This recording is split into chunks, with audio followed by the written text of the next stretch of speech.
Salve, salve galera do YouTube! Depois de 6 meses voltei a gravar um vídeo aí de feedback para vocês. Depois de 6 meses com o uso aí da Tiguan Line 2020. Dessa vez estou gravando aí parado, então eu tô na minha garagem aqui, então o carro tá parado. Depois eu filmo de fora para vocês verem um pouco do carro, tá? Eu fiz o primeiro vídeo, se você não assistiu ainda, assiste aí o primeiro vídeo, que é quando eu comprei há 6 meses atrás o carro. Falei um pouco das minhas primeiras impressões, o porquê eu comprei esse carro, o que eu olhei ali de concorrente, né? E agora eu vou passar o feedback depois de 6 meses, se foi bom, se foi ruim, mas pelo título aí vocês já viram aí que aconteceu algumas coisas, né? Então vamos lá, comprei o carro, no primeiro mês eu tive o disco empenado, os discos da frente empenado, e um coxim do câmbio, se eu não me engano.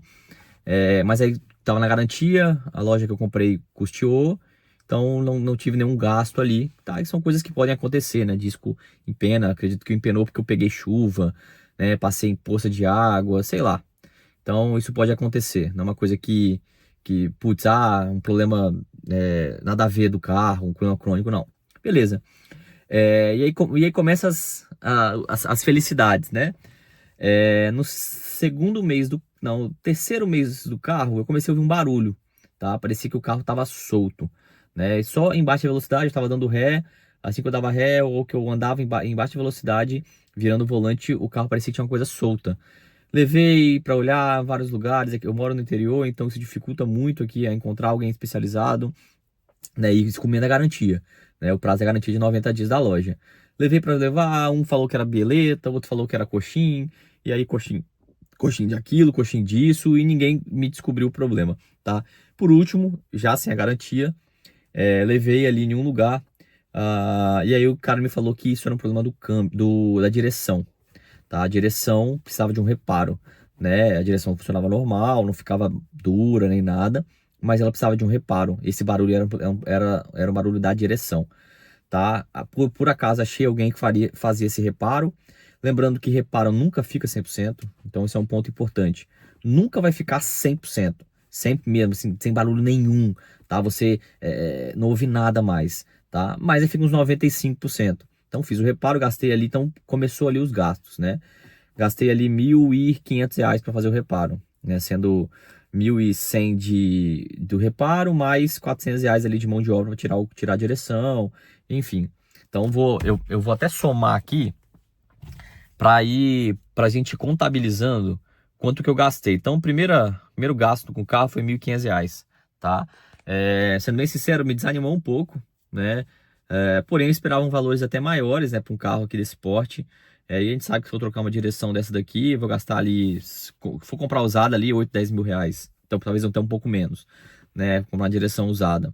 De 6 a 10 mil, pelo que eu cotei aqui em ferro velho e tal. E se for comprar nova na VW, deve passar dos 20.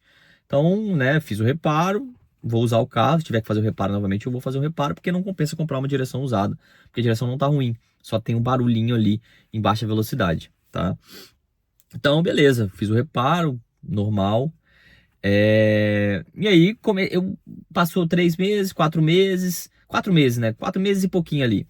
Eu comecei a ouvir um assovio. Andava com o carro, comecei a ouvir um assovio.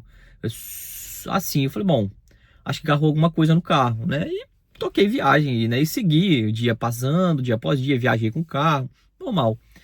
Esse assovio ele foi ficando mais forte, né? Foi ficando mais forte, mais forte, mais forte, mais forte, até que eu levei numa oficina e aí deu o veredito. Foi o rolamento do cardan estourado. Tava começando a estourar o rolamento do cardan, né? Que o cardan é uma peça que passa no meio do carro, né?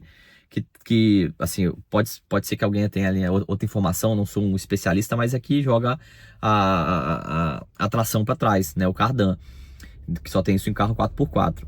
E aí o rolamento estava estourado. E aí que vem o meu primeiro problema. Você não consegue comprar só esse rolamento dessa peça. Não consegue. Procurei, na época, né, 2 meses atrás, procurei no Brasil todo. As pessoas só vendem o cardan inteiro. Você acha, sim, o rolamento do cardan da Tiguan antiga. Mas dessa Tiguan nova você não acha para comprar.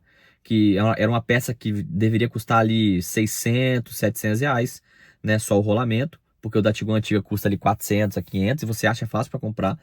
mas não acha. Você acha com os golpistas ali, mas assim, eu não vou confiar em quem não tem Mercado Livre, quem não tem CNPJ, né? Então não comprei, eu não confiei. E procurei em ferro velho, procurei em loja de peça, ligando, internet, e não tem essa peça, não vende essa peça. Então, mas aí o que que eu fiz? Bom, fui rodando com o carro, né? O barulho foi ficando, foi se intensificando até o momento que não tinha como andar com o carro. O barulho era tão alto que assim, ficava insuportável andar com o carro e podia quebrar também o câmbio, né? Quebrar ali o cardão tava solto, né? Então, não valeria a pena. O que que eu fiz? Comprei um cardão usado, de uma Tiguan igual, menos rodado do que a minha. E eu gastei aí com esse cardan 2.500, tá? Então eu vou somar aqui mais 2.500. Mais a mão de obra, né? Então, o cardan foi 2.500, mais o mecânico me cobrou ali R$ 600 para trocar o cardan, ok? Aproveitei para trocar a pastilha de freio, né? A pastilha já estava vencida.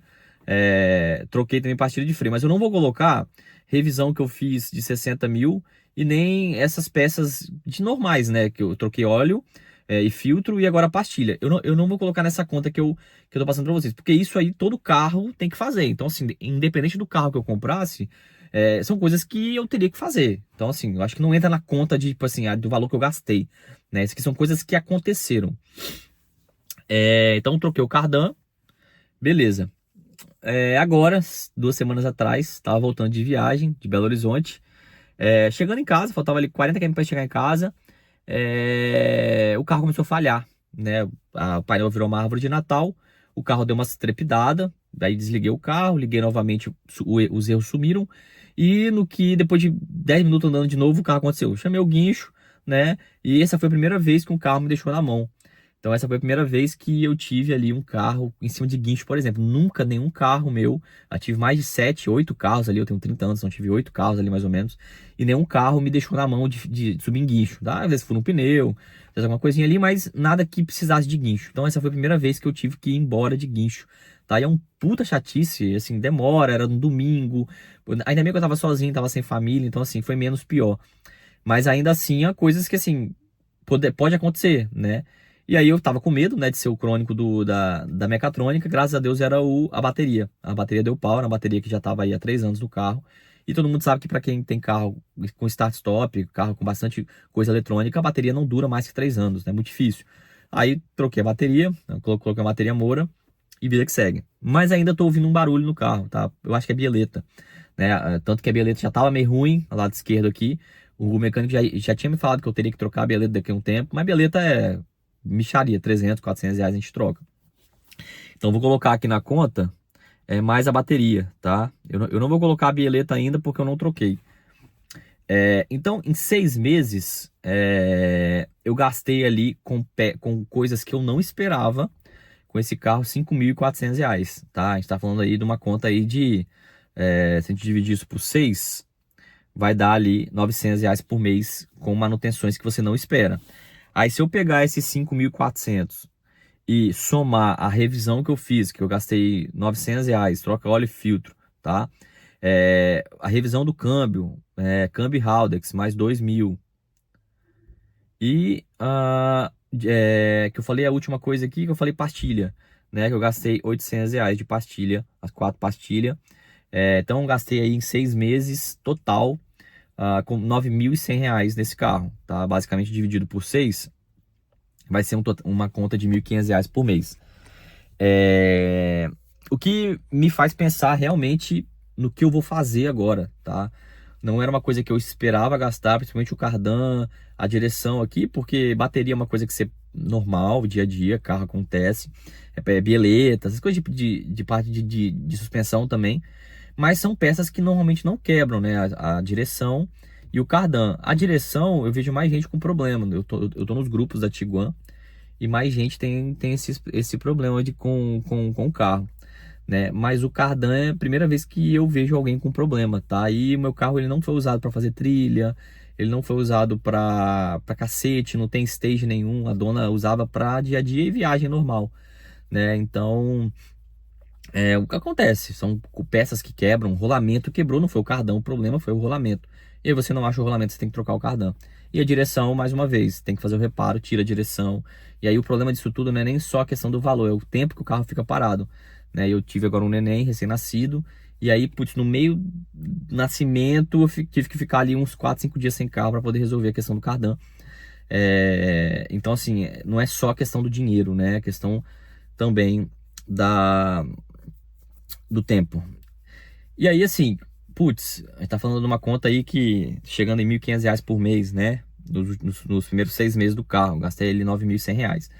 Olha, vou ser bem sincero, um carro de 176 mil que foi o que eu paguei no carro na época, 6 meses atrás. Hoje ele vale um pouco menos. FIPE é 169, 170. Vale a pena você gastar tudo isso? Não é uma conta alta? Não é uma conta alta, tá? Se fosse tivesse numa BMW, numa Mercedes, no Audi, a conta poderia ser muito maior, né? A gente tá falando de carros aí premium, mas pelo que esse carro entrega, eu não acho uma conta alta, mas são coisas que assim desanima, né? Putz, você fica pensando, putz, será que eu vou comprar um carro usado de novo, né? Já tô até analisando quando que eu vou trocar de carro, para qual carro eu vou, agora eu vou fazer as coisas com calma, né? Para que carro eu vou? E aí fica uma resposta difícil, porque eu não sei para que carro eu vou, né?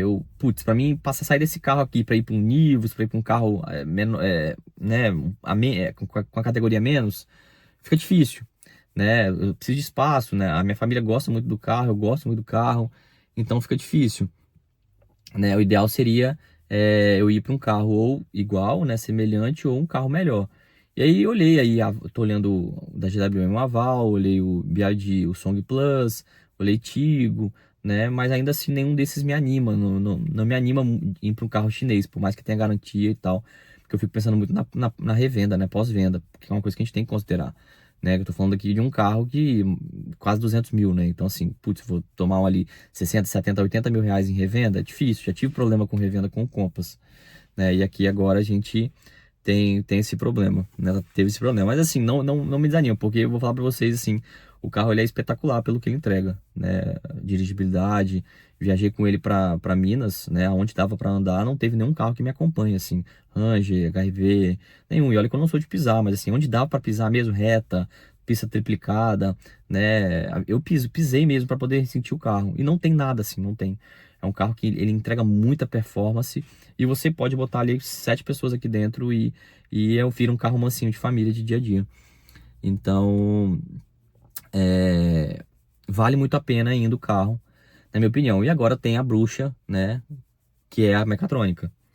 Então, assim, é aleatório, não tem a ver com revisão, com troca de óleo. Todo mundo que já teve esse problema, alguns tiveram com as revisões em dia, com troca de óleo, de câmbio, de Haldex em dia. Então não tem nada que... É um problema que é aleatório, pode acontecer. Tem gente com 100 mil km, tem gente com stage 3 no carro e não aconteceu. E pode não acontecer, tá? Então esse é o único problema que eu ficaria muito triste se eu tivesse com o carro. Me desanimaria muito até a ponto de vender o carro, de arrumar e vender, tá? Mas fora esses problemas, são problemas que podem acontecer. Carro, já tive Civic 30, Compass, Gol, Voyage, Uno, né? E nunca tive um carro que eu ficava com medo de saber. Não, o Compass eu tive esse sentimento. Tipo, putz, eu acabei de arrumar isso aqui, qual vai ser a próxima coisa, né? Então você já ficava ali esperando um outro problema. Aqui eu tive esses problemas com carros, que na minha opinião, alguns deles são problemas que a gente não espera, do cardan, por exemplo, é um problema que a gente espera, mas era só um rolamento, né? Então não era um problema tão caro. Ficou caro porque não tem essa peça. Então, assim, se eu tivesse essa peça, a conta seria muito menor para mim, né? Mas como não tem, infelizmente a gente tem que comprar um cardan novo para poder, novo não, né? Seminovo para poder colocar. Mas é isso, tá? Super recomendo o carro. Acho um puta custo-benefício. Pelo valor, não tem nada seminovo que entregue isso daqui. Novo você vai achar ali o Tigo, o 7 Pro. Mas ainda assim, esses carros chineses, eles são uma incógnita, né? O que vai acontecer? Como é que vai ser a revenda dele? Como é que vai ser a pós-venda? Tem várias pessoas com problemas com esses carros. Eu conheço pessoas que entraram já na justiça contra a Caoa. Os híbridos e os elétricos, o Aval e o BYD, ainda assim, são carros que, assim, não tem aquela pegada de performance, então é um carro bem tiozão mesmo, e vou ser bem sincero, não é um carro que me anima muito a comprar, por mais que tenha ali muita tecnologia, um puto interior e tal, mas não são carros que me animam a comprar não, tá? Talvez eu pegaria um Aval aí o ano que vem, mas ainda assim não era um carro que eu sentiria prazer de pilotar igual isso aqui eu sinto, né? Que é um carro no chão, um carro que não balança, um carro que senta na curva 200 por hora, o carro segura, é um carro que tem performance, é um carro que você bota aqui um porta-malas gigante, tem família, tecnologia, né? Mas bebe, né? Tem esse ponto aí que ele bebe muito aqui na cidade. Ele não é um carro para usar na cidade, ele é um carro para viagem, tá? Mas é isso, queria deixar aí o feedback após 6 meses, o quanto eu gastei. E caso vocês tenham ali alguma outra coisa para falar, comente aqui embaixo, tá bom? Um grande abraço aí, valeu!